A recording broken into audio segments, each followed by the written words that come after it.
back and glad you're still watching KUTV Primetime News.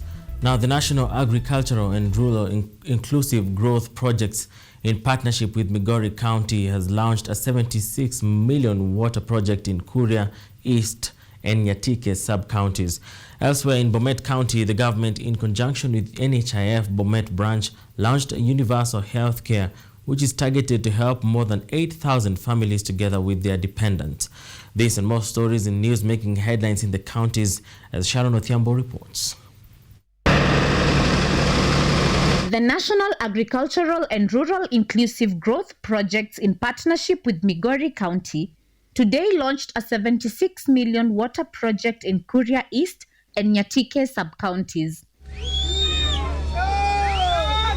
The coordinator for Migori County, Jared Odero, stated that the dam has a capacity of 97 cubic meters and the runoff waters and floods will increase the capacity of the dam. Both the Siabai and the North Earth dams, once completed, will ensure that the county is rich in food supply, which is an important nutrition security for Kenya's Vision 2030. Hii mradi itachukua kitu kama mwezi minne. Na ile kitu nilikuwa naomba kwa hiyo hotuba yangu ni support kutoka kwa wenyeji. Tumekuwa tukisema tunataka kujenga dam, a big dam, ya kusupply maji ya viazi. Hiyo ni tick. We want it to use it kama viazi. Elsewhere in Thika West sub-county, several small-scale business groups that were ravaged financially due to the economic impact of COVID-19 have benefited from 1.4 million shillings from the government's Poverty Eradication Fund in efforts to revive them. The groups from Thika's informal settlements benefited with between 50,000 shillings and 250,000 to rebuild their businesses and to empower them financially.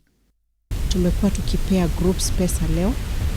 These community groups zenye ambazo ziko registered. It is a process we started in June, whereby we asked them to apply. They applied.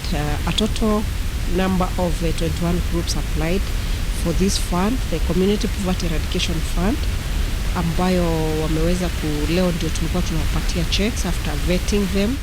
At another function in Lang'ata, Nairobi County, First Lady Margaret Kenyatta has commended Elephant Neighbors Center Executive Director Jim Nyamu for his conservation campaign dubbed Ivory Belongs to Elephants that has helped to sensitize communities on the need to protect the endangered mammals. In a message delivered by Ms. Eva Maina of the Office of the First Lady at the flag-off of a 320-kilometer walk that will see Mr. Nyamu trek for 10 days from the Kenya Wildlife Service headquarters in Lang'ata to Amboseli in Kajiado County, the First Lady applauded Nyamu's efforts.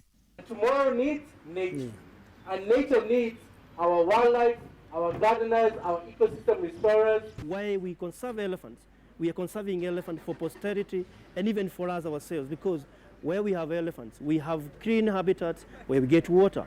And in Bomet, the county government, in conjunction with NHIF Bomet branch, has launched a universal health care which is targeted to help more than 8,000 families with their dependents who will receive treatment without paying anything.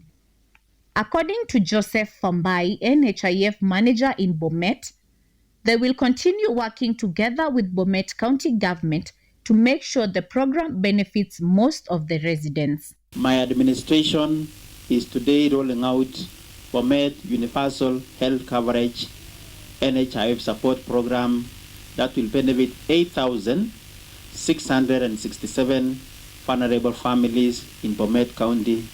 That is fully sponsored by the government. We are happy as an NHIF that our people are no longer going to suffer the way they have been suffering. As at the NHIF, we have been receiving so many people whom sometimes we wonder how we are going to cushion them. But now that you come up with this wonderful project, we are very grateful. Sharon Othiambo, KUTV. We now move over to international news, where international development